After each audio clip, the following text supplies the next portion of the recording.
Remnant Seventh-day Adventist Church.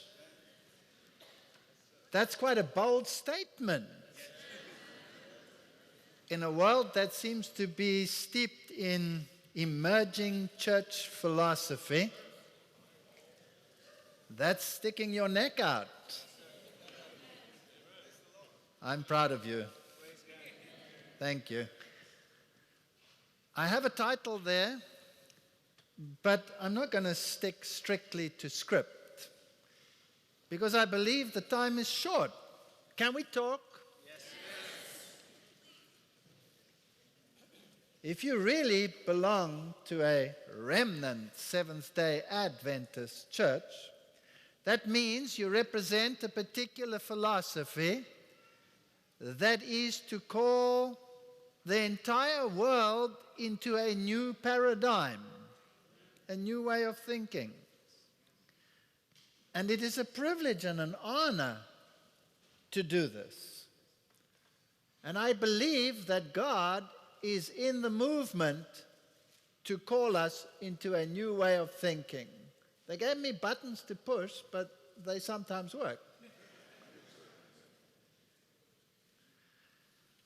When the children of Israel were called out of Egypt, they were not only called out of slavery, literally, but spiritually as well.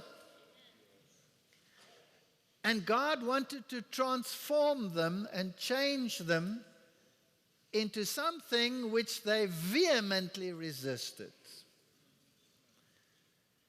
And they are an example to us. They murmured against Moses and Aaron in the wilderness.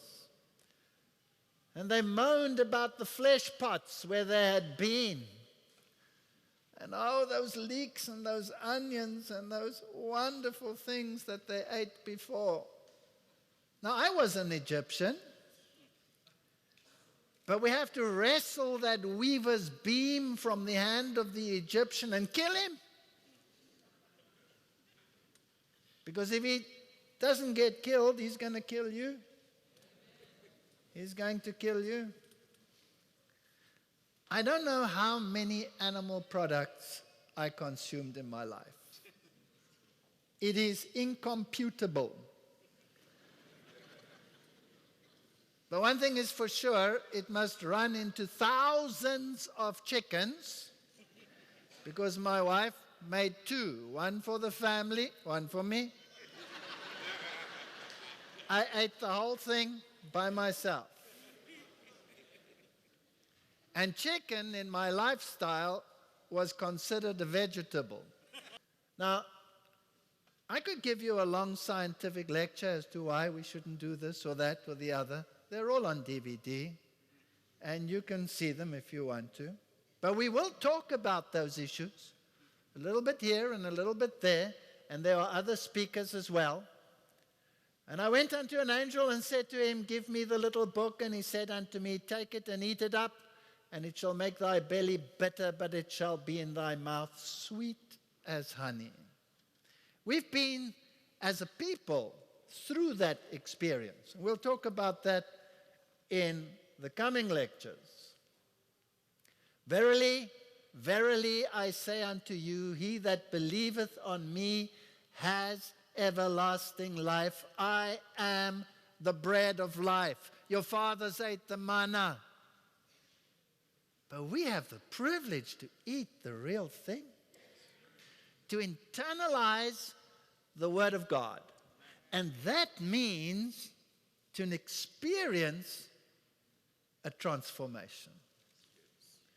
Because God has a plan with every single one of us. And I want to talk about that spiritual plan today and look at the other aspects as well as we go along. Where did we come from as a human race? Where are we? And where are we going? There's nobody on the planet that teaches this except you. That's special, don't you think? And what grace to be called into this movement to present God's cause in a world that's literally dying in front of our eyes.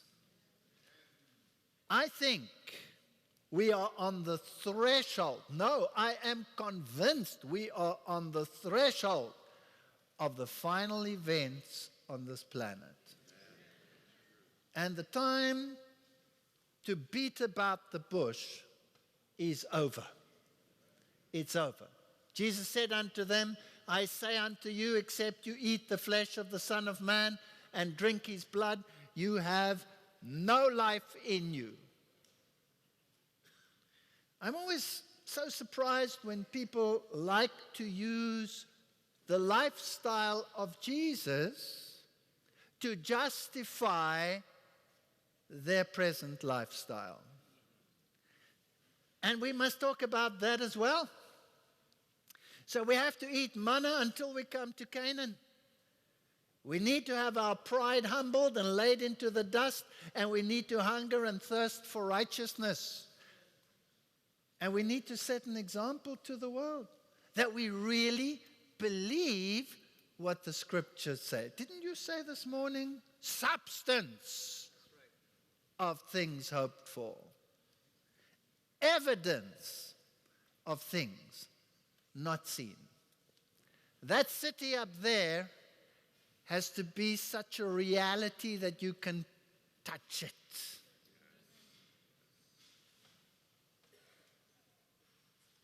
And he humbled thee and suffered thee to hunger and fed thee with manna. And they grumbled, and he chastened them. We fed you in the wilderness with manna, which thy fathers knew not, that he might humble thee, and that he might prove thee, and do thee good at thy latter end. So he changed their lifestyle for their own good.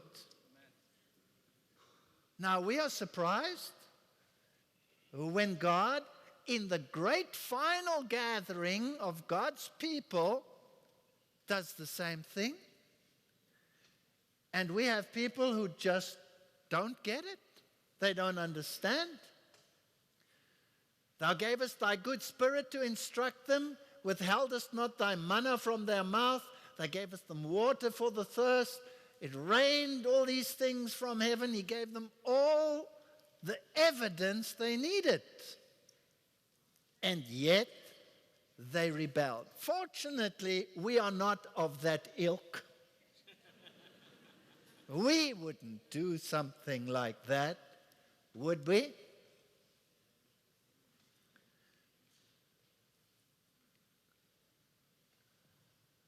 The Bible says in 1 Corinthians 6:13, meats for the belly and belly for the meats.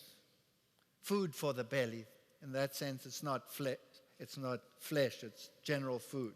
Food is for the belly and belly is for the food. But God shall destroy both it and them. Now the body is not for fornication, but for the Lord, and the Lord for the body. You see, it was an Epicurean dictum that it didn't matter what you put into your mouth. That didn't matter. After all, it was purged and then it was gone.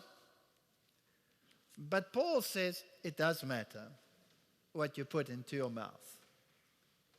Whose end is destruction, whose God is their belly, and whose glory is in their shame, whose mind earthly things. And then we read in Numbers 11 the story about the mixed multitude. Now, it'd been through the initial process. God had permitted them to, keep some of their lifestyle. And then when he withdrew it, eventually, they grumbled more and more and more. And the mixed minority was the problem. Does it say that? No, it says the mixed multitude. That sounds kind of big. So who's the mixed multitude? I am the mixed multitude. I am the mixed multitude. Didn't I come out of the world? Was I an Israelite before I became part of spiritual Israel? No, I was mixed multitude. Did I have an attitude when it came to food? Absolutely. Absolutely. What is this toxic waste you're trying to feed me here? I had an attitude. And the amazing thing is, in my own personal experience, I can only speak from personal experience. I'm not a standard for anyone. The Bible, spirit of prophecy, that's the standard. And so let's look at that. My wife and I were baptized into this church. I don't know what it was with them. Maybe they were careful. They didn't tell us anything. I knew nothing about the spirit of prophecy when I was baptized. Did you know that? Nobody told me a word. They'd brought me creation evolution books. I'd looked at them and I said, what rubbish! So they didn't bring me any other books after that. And here one morning, we were already baptized, Seventh-day Adventist. We had friends over and guests, and we had a big meal, our normal meal, which consisted of all these corpses. And the next morning, the remnants of the corpses were lying around, the bones. And the strangest thing happened. It had never happened before. Both my wife and I, at exactly the same time, when we cleared up the next morning, had this overwhelming impression that this was not right. But I couldn't tell you why. I couldn't tell you why. And then a strange thing happened. A colleague of mine from the university phoned me. And he lambasted me. And he said, you joined that sect? And then he said, you have lost your mind. Don't you know that they have? And then he gave a number of explicits, which I do not wish to repeat. That woman, that kleptomaniac, explicit, Ellen G. White. I'd never heard of her. I didn't know what he was talking about. But he piqued my interest. And you know, God works in mysterious ways. Because he said it that way, I was interested. If they hate it that much, it must be important. And God, in his mercy, because we were far away from everything, I'd sold my house, I'd left my job because I wanted to get away from teaching a lie. I refused to teach on evolution at my university. And so I had resigned, not knowing what would happen to me. And a colporteur came by, and he brought us some books. And the first one I picked up was called Desire of Ages. And my wife picked up, what was your first one? Ministry of Healing. God has a sense of humor. And I read Desire of Ages, and I guess I needed that one because I was so inspired. And the Word of God just jumped off the page. And she read Ministry of Healing, which was, in the end, a somewhat culinary experience, but, well, okay. And as I read more and more and more, I realized what a wonderful gift we have as a church. To make a long story short, eventually I was reappointed at the university, not that university, but another one, the University of the Struggle, the post-apartheid university. And I started getting involved in my research again, but I had to change my mind. I had to make a 180-degree turn. Here's where I was, and now I had to do something else. And I decided, as a physiologist, that I was going to do physiological research on the question animal protein versus plant protein. Almost impossible to get funding from the government for something like that. I put in my description of what I was going to do. I described the experimentation. They wrote back to me and said, no funding because there's no difference between animal protein and plant protein. Protein is protein. No money.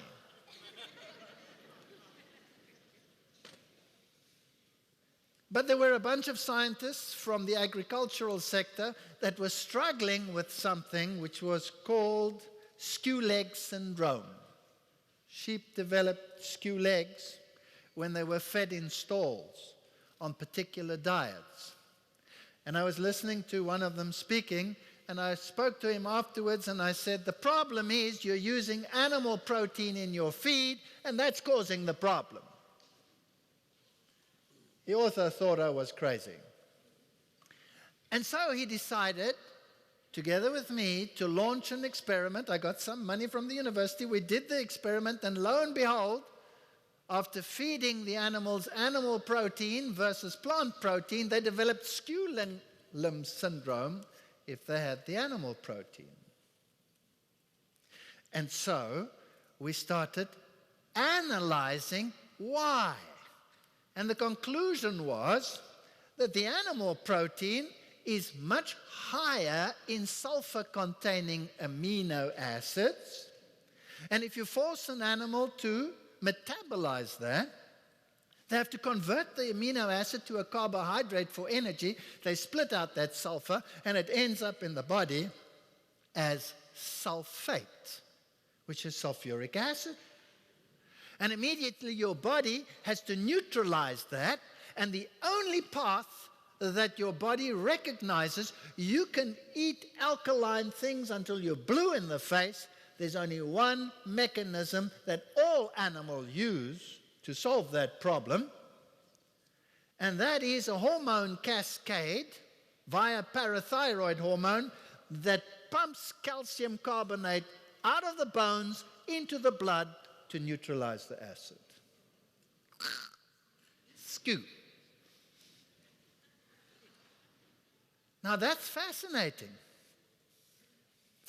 And in the spirit of prophecy, we read that animal products are not as good for us as we think, right? We should move to plant proteins. And so I started going through the spirit of prophecy, and I made a list of everything that she said that tickled my mind. And I read, and I read, and I read, and I had a long, long list. Things like milk and sugar, not a good combination. I'd go to the literature and I'd search. Where's the answer to this problem? Why is it not a good combination? Try and tell the world it's not a good combination. Try and tell the chocolate companies it's not a good combination. What will they tell you? Rubbish. Good word. Thank you. They put it onto the lifeboats because it's a high-energy food, and it'll give you the energy and the go that you need to stay alive when you're adrift out there on the ocean, right? I told you I'm going to move off the script, but bear with me. And I started designing experiments on this issue. And eventually, we had so many experiments going and so many results coming in that the scientific world started to take note. And that's when the Royal Society in London, that was giving a lot of money for the reconstruction and development of a very skew political and educational system in my country, decided to give money to certain people to run projects and educate people. And one of my students actually was one of only 50 students in the world that received a Harvard postdoc on the strength of the dairy research we did. So the Lord was good. He was good. But what was my secret weapon that nobody knew about? My secret weapon was the spirit of prophecy. And eventually, I would tell the students, I want you to compare this. She says, for example, 3 grains are better than 1. Analyze the amino acid distribution in 3 grains, and you will find you get a complete protein. Take 1 away, and you have an incomplete protein. That's fascinating stuff. Talk about combinations and stuff like this. I mean, it's brilliant. I would tell my students, when you do the experiments, you will find this one is the best, that one's the second best, and that one is the very worst. And of course, the very worst was the one they wanted to be the very best, because that's how they lived. Eventually, they said, the man's a prophet. He's got it right every single time. Now, of course, I knew I wasn't a prophet. But I knew also I had consulted one. So God, in His grace, helped me with that research. I'll tell you one little story. I was working on the milk and sugar issue, and I was looking for publications.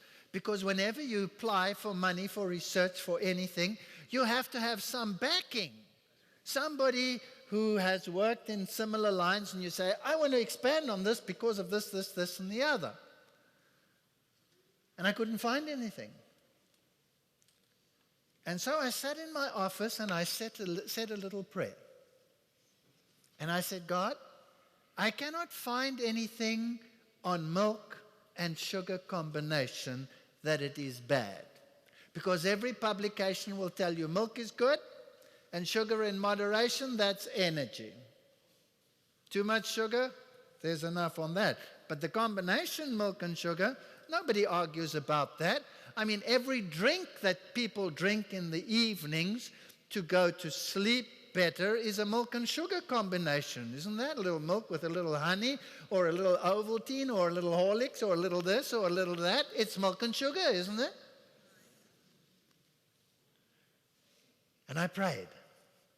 I said, Lord, help me to find some information on this. I want to pursue this issue. And then I went and I gave my class, and I did what I have to do, and I waited for my next class, which was my senior students.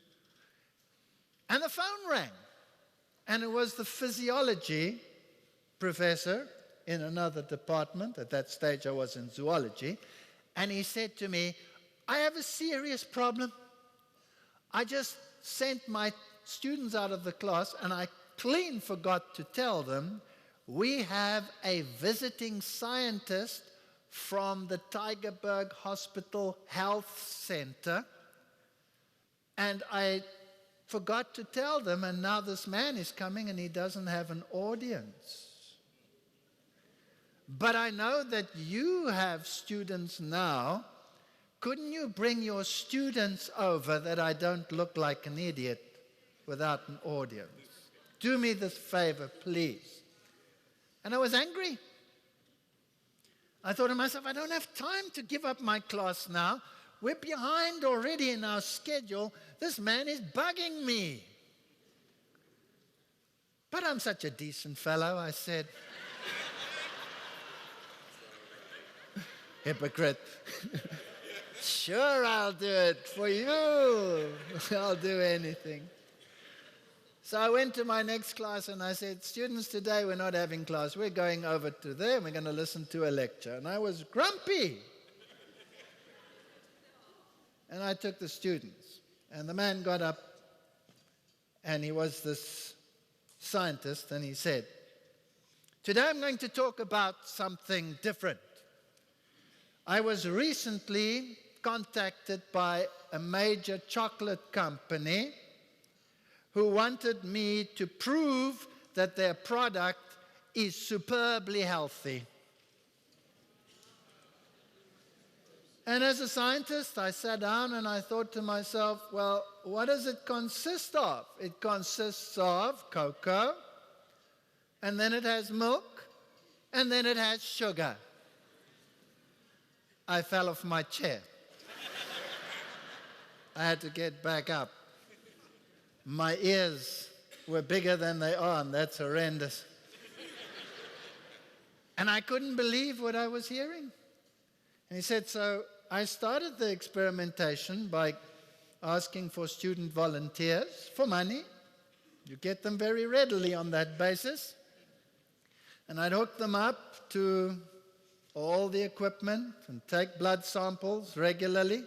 And then I would give one group of students a glass of water with the equivalent amount of sugar to drink that you have in a bar of chocolate. The other group, I gave a glass of milk equivalent in size to what you get in a regular bar of chocolate. And to the next group, I gave the combination, milk and sugar. And I think he had the third group where he gave the combination, the milk, the sugar, and the cocoa. And then he compared them.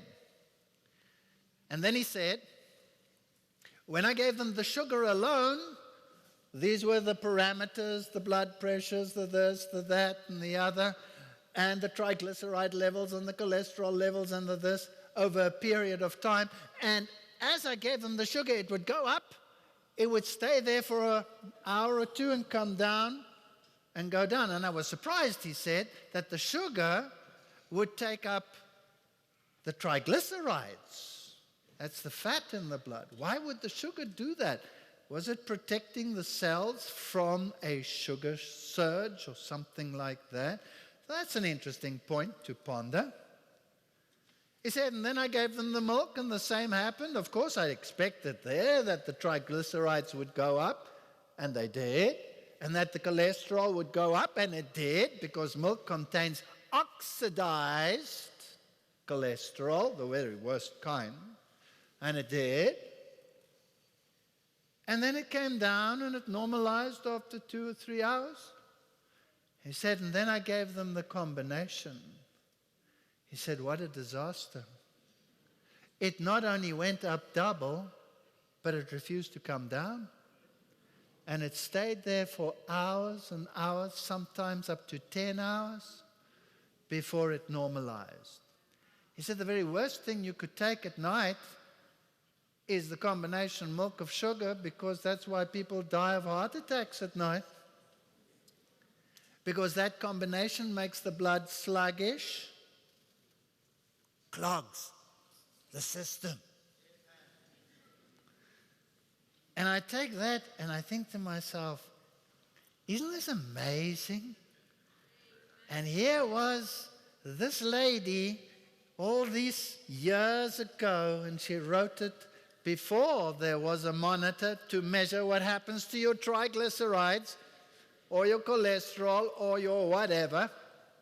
So don't underestimate the spirit of prophecy. Have I got more slides here? I think so. Hundreds of them.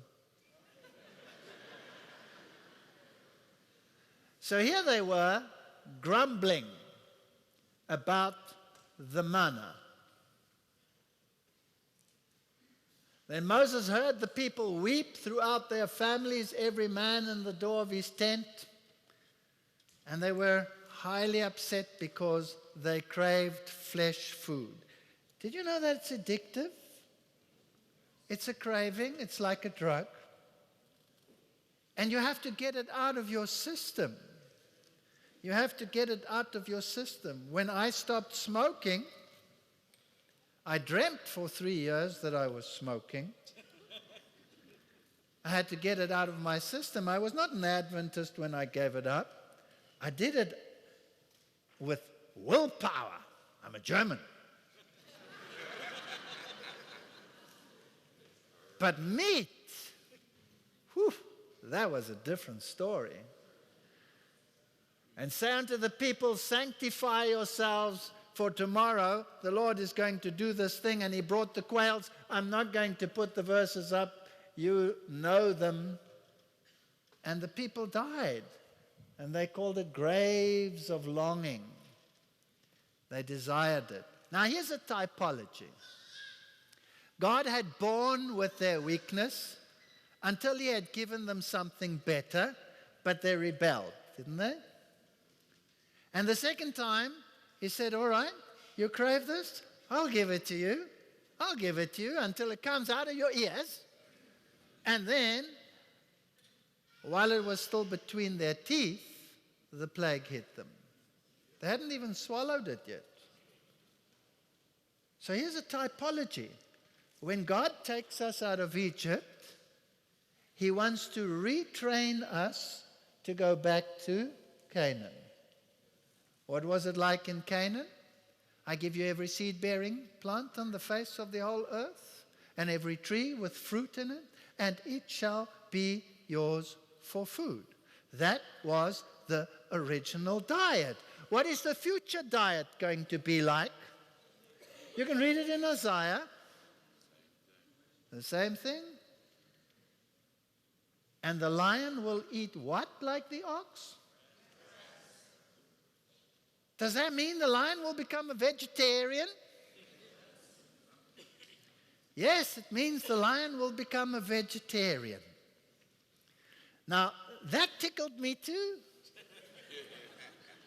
So we did quite a lot of research on plant protein versus animal protein, changes in anatomy, and we found that in a 6-week developmental period, the whole anatomy of the intestinal arrangement can change in an animal in 6 weeks, based on what protein you put in the diet. Now, I have a whole lecture on that, and I'm not doing that lecture. I want to talk about the typologies. First time I had soy milk, I thought I was eating broken glass. You get some recipes out there, for lack of a better word, are horrendous. But you do get some that are actually quite good, don't you?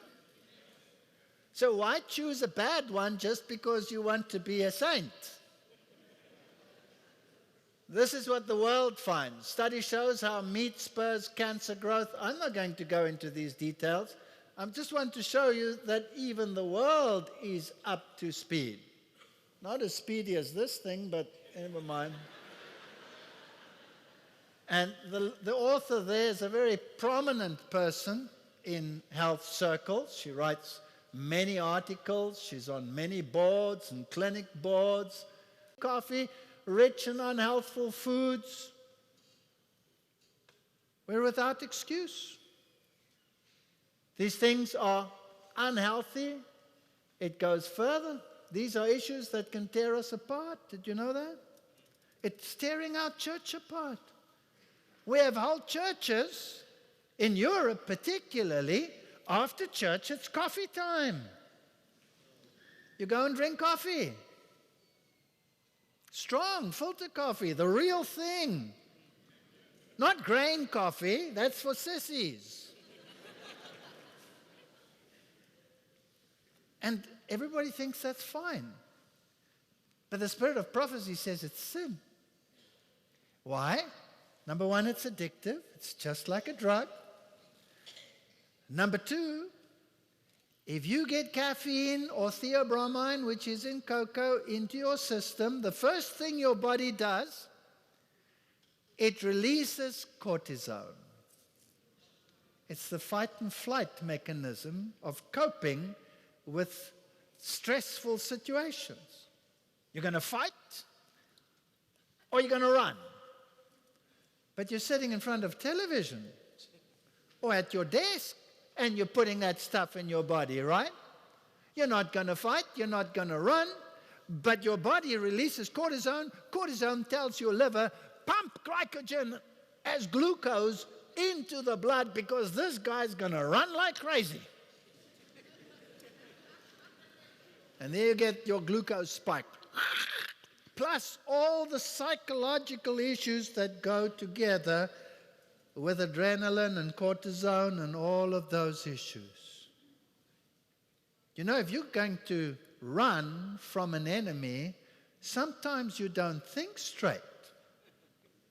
Sometimes you're even incontinent.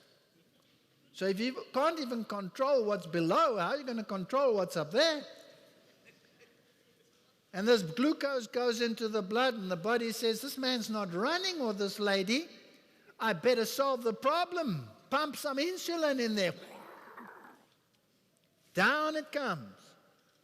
And you're dejected and brain dead for a while. And then you have to give the reason for the hope within you. Excuse me.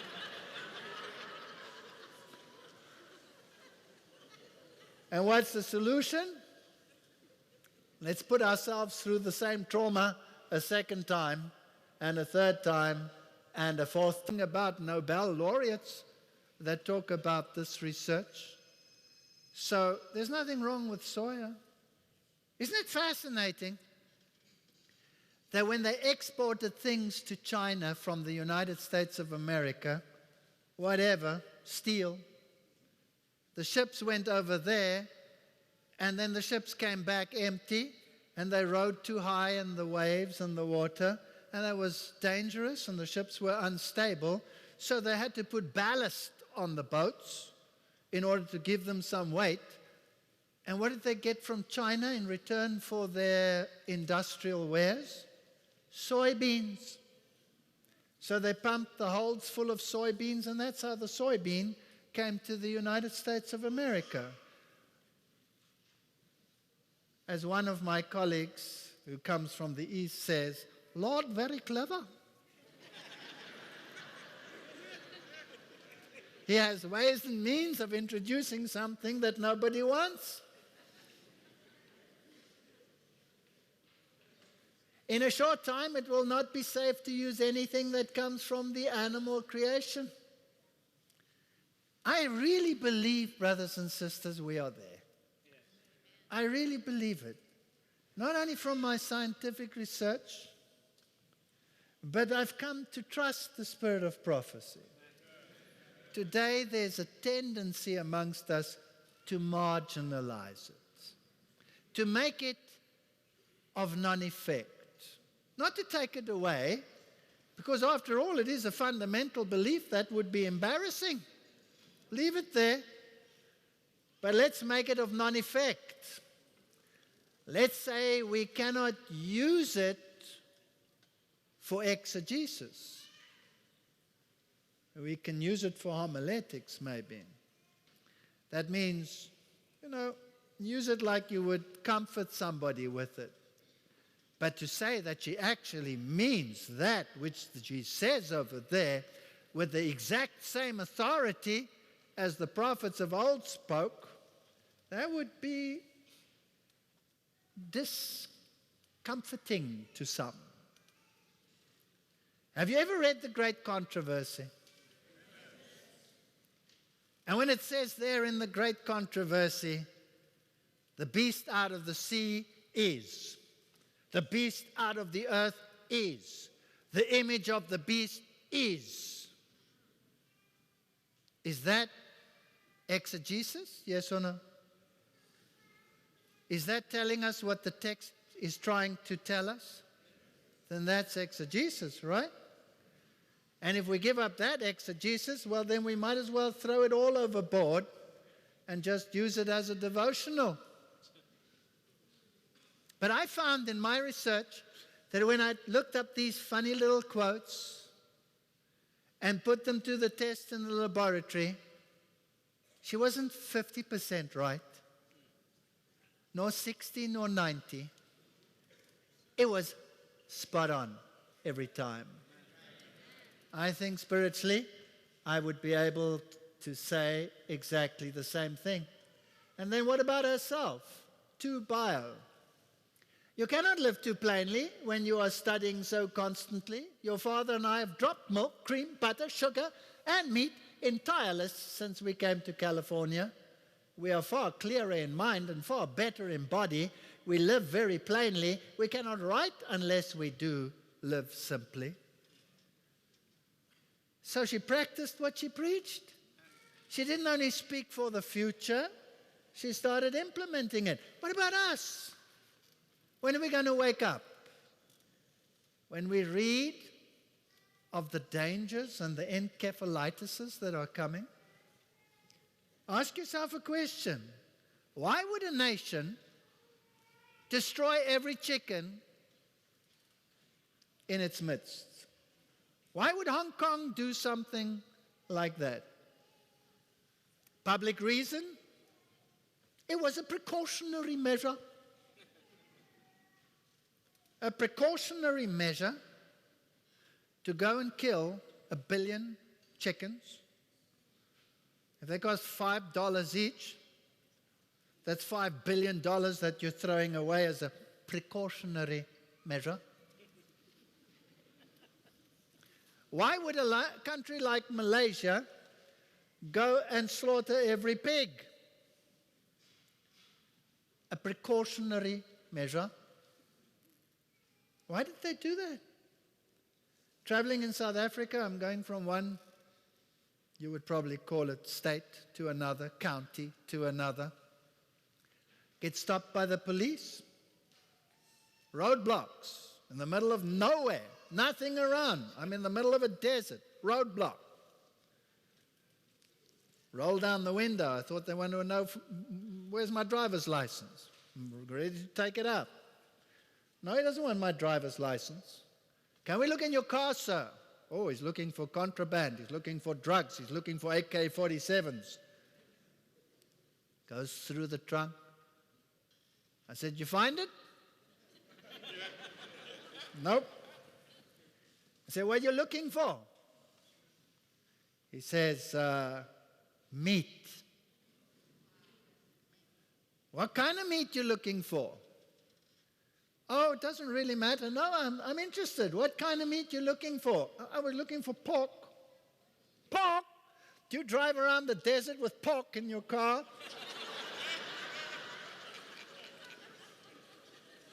And they put up roadblocks for that? And then on our farm, where we live, out in the middle of nowhere, suddenly they closed the roads. I said, excuse me, what are we going to do here now? It's ostrich country. They closed the roads. And I spoke to the policemen. They were sitting out there. It was the middle of winter. It was cold. And they were cold. They were freezing. So I went to the police and I said to them, you guys are freezing out here. And you're sleeping out there in this little caravan. That's not warm enough for you. Come and stay in my house. And then you take turns. You go to your caravan and stop whoever's coming along. What are you looking for?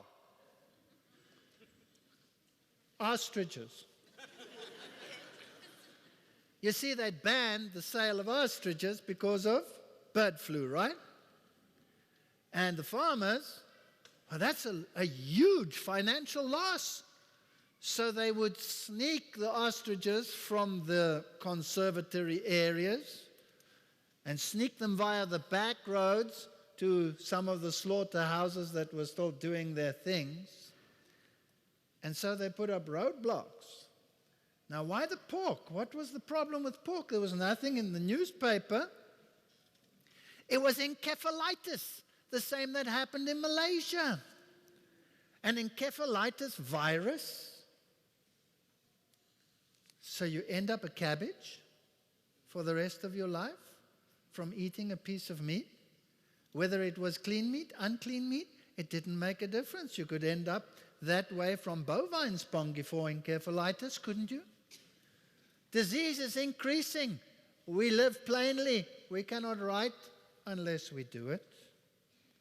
Brothers and sisters, this is a spiritual war. Now, how much longer do I have? Eh? Mine says 17 minutes past. Do I have another 10 minutes? All right. I just want to address, I'm not going to put all the things. We're just going to talk, right? We said we're going to talk. Jesus ate fish.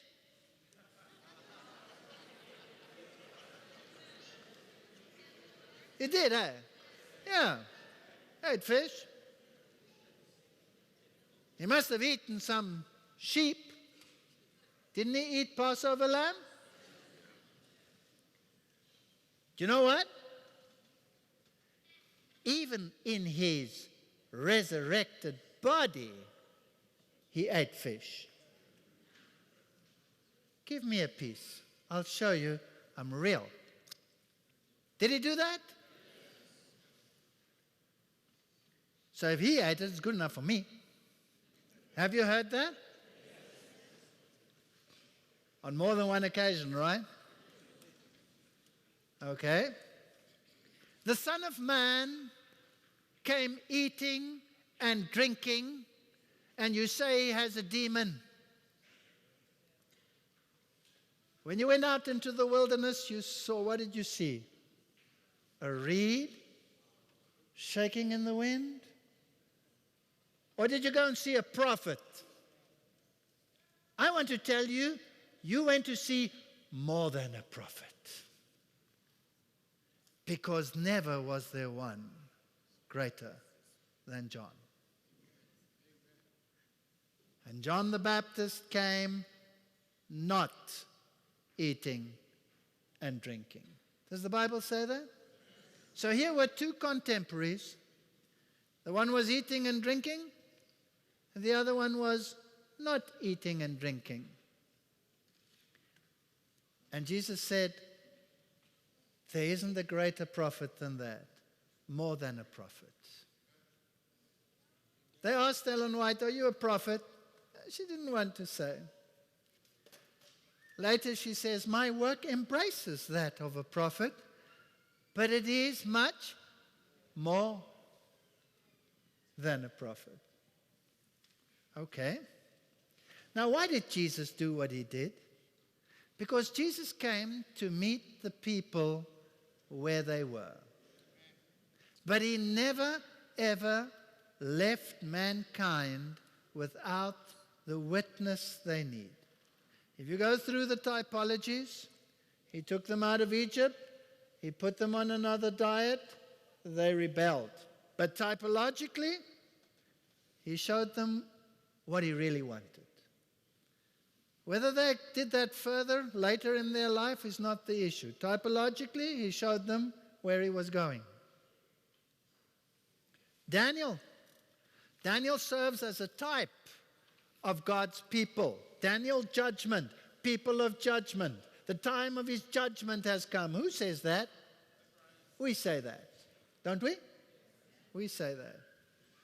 Typologically, as representing the remnant amongst Babylon. What diet was he on? He ate pulse.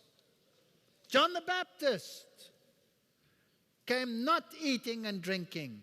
He was a type of the antitypical Elijah who was to come and set the record straight. Is that correct? What was his diet? Locust and wild honey.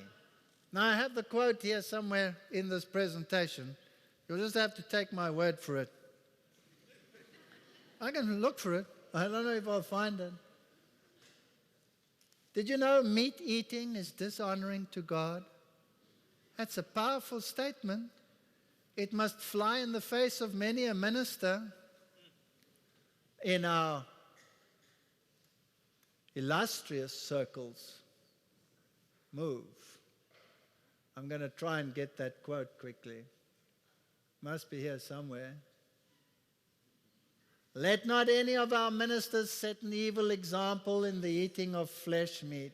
And do you know all of this? I warned you, I will not set an example now by eating fish. He has always left a witness.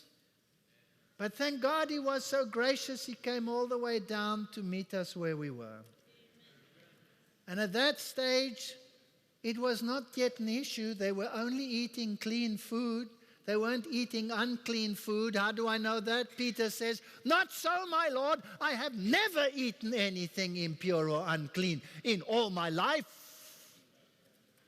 And that was after the resurrection. We must look at the full package. God is leading a people back to the original. Are we that people, or do we wait for someone else? Seventh-day Adventists, let's make a complete consecration to God. Not because we have to, but because we want to. Because otherwise you might as well leave it. It's of no value to you if you're doing it because it's being shoved down your throat. But once you start understanding the mindset of God, and once you see what He really wants for you, and once He has retrained your palate, you will say, "Thank you, Lord. I was in darkness, and you have brought me into your beautiful light." May God bless you as you make a serious issue of the times we live in. Amen.